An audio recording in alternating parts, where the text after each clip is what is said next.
भाषा शिकण्यासाठी 105 दिवसांची मुदत दिली. आता मुदत दिली जाणार नाही. महाराष्ट्र दिन ते स्वातंत्र्य दिनाची 105 दिवसांची मुदत मराठी भाषेच्या शिक्षणासाठी दिली होती. या संदर्भात आता प्रताप सरनाईक वक्तव्य करतात. नाही बघा, ज्या राज्यामध्ये आपण राहतो त्या राज्याची भाषा प्रत्येकाला आलीच पाहिजे. त्याच्यामुळे त्याने घेतलेली भूमिका योग्य आहे असं मला वाटतं. शिक्षणासंदर्भात एक प्रश्न आहे. महाराष्ट्रात 526 शाळा ह्या अनधिकृत आहेत, त्यातील 452 शाळा या मुंबईतील आहेत. काही शाळांवर कारवाई करण्याचे आदेश सुद्धा दिले. कसं काय सांगता? याचा हा खूप दिवस अनिर्णित राहिलेला प्रश्न आहे. शाळा कशा, त्यांना किती जागा असावी या संदर्भात नॉर्म्स आहेत. हे नॉर्म्स ज्या झोपडपट्टीच्या म्हणजे जे आपण म्हणतो की अतिशय एकत्र असं किंवा गर्दीच्या ठिकाणी ह्या शाळा निर्माण झालेल्या आहेत, त्याच्यामुळे ह्या शाळा ते नॉर्म्स पूर्ण करू शकत नाही. ज्यावेळेला मी शिक्षण खात्याचा मंत्री होतो त्यावेळेला ह्या शाळातील मुलांना जवळच्या शाळांमध्ये ट्रान्सफर करण्याच्या संदर्भातली एक योजना तयार केलेली होती, परंतु अजूनही त्याच्यावर पूर्णपणे अंमलबजावणी झालेली नाही आहे. आणि ह्या शाळा जर बंद केल्या तर त्या वस्तीतील मुलं ही शिक्षणापासून वंचित होती. म्हणून सरकारने थोडासा या संदर्भात थोडा हळू जाण्याचा निर्णय घेतलेला असतो. तर त्याला चुकीचा निर्णय म्हणता येणार नाही, कारण मुलांना सुद्धा शेवटी शिक्षण द्यायला लागतं. आणि या ठिकाणी खरोखर जी आवश्यक नॉर्म्स प्रमाणे जागा उपलब्ध नाही आहेत किंवा ते नॉर्म्स तरी तेवढ्यापुरते शिथिल करावे. राज ठाकरे यांनी मुंबई गोवा महामार्गाची पाहणी केली आहे. त्यांनी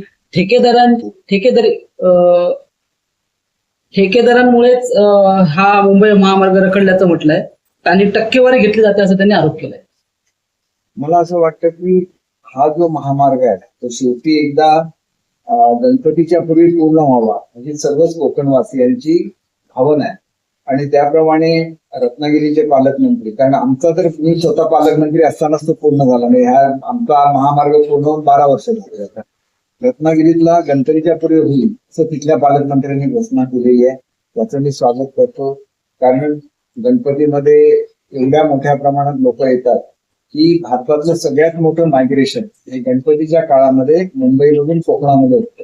तरी मला वाटतं की त्याच्यापूर्वी हा रस्ता तयार झाला तर निश्चितपणे गणेश भक्तांच्या दुवा आणि कोकणवासियांच्या दुवा सरकारला मिळतील. न्यायालयावरती दबाव आणतायत. अपात्र ठरवून जी केस चालू आहे खासदारांसंदर्भात त्यांना भेटी देऊन ते न्यायालयावर दबाव आणण्याचं संजय राऊत यांनी टीका केली आहे.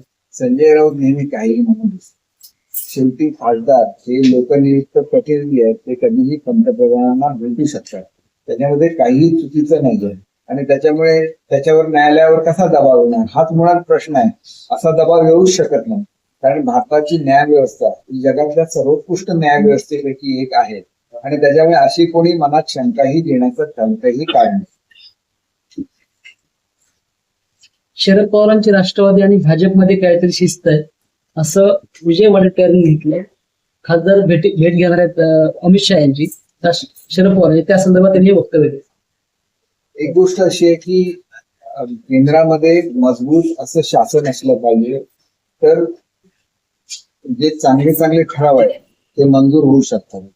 त्याच्यापैकी एक जो महत्वाचा ठराव आहे तो महिला आरक्षणाच्या संदर्भातला, आणि त्याच्यामुळे महिला आरक्षण ही काँग्रेसने त्यांच्या काळात सुद्धा दिलेली घोषणा आहे, परंतु ते पूर्ण करू शकले नाही. मोदी साहेब ते पूर्ण करू इच्छितात. अशा वेळेला काँग्रेसने त्यांना विरोध करणं हे कुठल्याही एकंदर राजकीय जी चांगली व्यवस्था असते त्याला धरून नाही, कारण आपणच अनाऊन्स करायचं आणि ज्या वेळेला आपण सत्तेत नाही तेव्हा त्याच गोष्टीला विरोध करायचं हे चुकीचं आहे. आणि त्याच्यामुळे अनेक असे खासदार आहेत की ज्यांना पटतं की महिला आरक्षण झालं पाहिजे, महिलांना न्याय मिळाला पाहिजे, असे सगळे खासदार आज एनडीएला त्या ठिकाणी पाठिंबा देतात.